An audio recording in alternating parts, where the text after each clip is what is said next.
ঈদের বোনাসটা। ও আচ্ছা দিতাছি, দাঁড়াও খালা। এই না দাঁড়াও খালা, হুনো আমার স্বাস্থ্য বই না আকলিমা যে বেতে কাম করে না হেই বাড়ির ম্যাডামের কাছে ঈদের বোনাস চাইছিল। হেই কিপটা বেডি মাত্র 200 টাকা দিছিল। আহারে আমার আকলিমা বোনের বুকের ভিতরে কি একটা দুঃখটা লাগলো। পরে দিশা মিশা না পাইয়া হেই বিড়ির অভিশাপ দিল। কি অভিশাপ দিল জানেন খালা?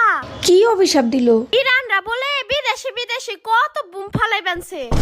আল্লাহ, ইরানরা এই বুমগুলা বড় লোক কিপটা বেডি গো বুকটার মধ্যে ফালাইতে পারে না। তারপর কি হইছে খালা জানো? কি হইছে? লগে লগে হেই ম্যাডামরা স্টক কইরা ওই পারে চইলা গেল। তারপরে খালা হেই ম্যাডামের কষ্টের টাকাগুলা হ্যাঁ 14 গোষ্ঠীর আপাতত দলগুলা সব ভাগাভাগি করে নিয়ে গেল। কি হইব এই 2 দিনের দুনিয়ায়?